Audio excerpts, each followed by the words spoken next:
ક્લર્કી video ટ્યુટોરિયલમાં તમારું સ્વાગત છે। આ વિડીયોમાં આપણે જોઈશું કે કઈ રીતે આપણે ક્લર્કી એકાઉન્ટ્સમાં એકાઉન્ટ એડ કરી શકશું, અપડેટ કરી શકશું અને ડિલીટ કરી શકશું। તો તે માટે સૌથી પહેલા આપણે એકાઉન્ટ્સ લિંક પર ક્લિક કરવાનું રહેશે। અહીંયા આગળ તમને બાય ડિફોલ્ટ બ્લેન્ક ફોર્મ જોવા મળશે। હવે તમારે જો એડ કરવું છે તો એમાં વિગતો ભરીને તમે સેવ રેકોર્ડ કરશો એટલે તમારું એકાઉન્ટ એડ થઈ જશે। દાખલા તરીકે આપણે આમાં એક વ્યક્તિગત ખાતું એડ કરીશું, જે વ્યક્તિનું નામ છે જોન નાગરાજ।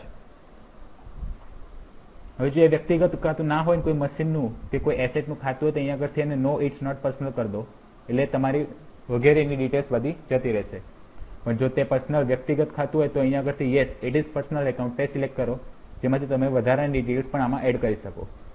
હવે આ કરવાથી તમને એ ખાતું પેમેન્ટ્સમાં બી જોવા મળશે અને ઇનવોઇસમાં જ્યારે બિલ બનાવશો ત્યાં પણ જોવા મળશે।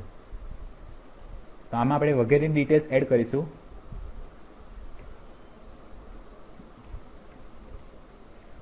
કોન્ટેક્ટ નંબરમાં એકાઉન્ટનો ફોન નંબર,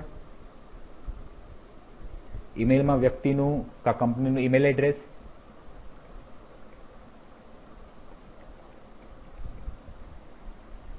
યુઆરએલમાં કંપની કા તો વ્યક્તિની વ્યક્તિગતની પોતાની સાઇટ, તેની એડ્રેસ ડિટેલ્સ,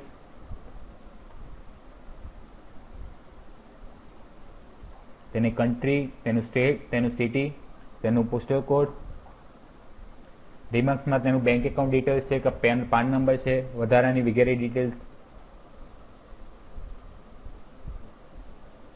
તેનું બિઝનેસ આઈડી જેટલે કે જીએસટી નંબર હોય, ટીન નંબર હોય તે કરી સેવ કરશો એટલે તમારું કંપની એકાઉન્ટ એડ થઈ જશે। હવે જો તમારે કોઈ એક્ઝિસ્ટિંગ એકાઉન્ટ તેને અપડેટ કરવું હોય તો અહીંયા આગળ જઈને તે એકાઉન્ટ સિલેક્ટ કરો, તેનું નામ લખ્યો અહીંયા આગળ,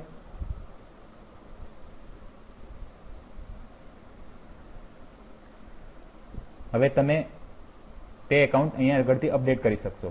જો તમારે તે એકાઉન્ટ ડિલીટ કરવું હોય તો અહીંયા આગળ તમે ડિલીટ રેકોર્ડ પર ક્લિક કરશો એટલે એ એકાઉન્ટ તમારું ડિલીટ થઈ જશે।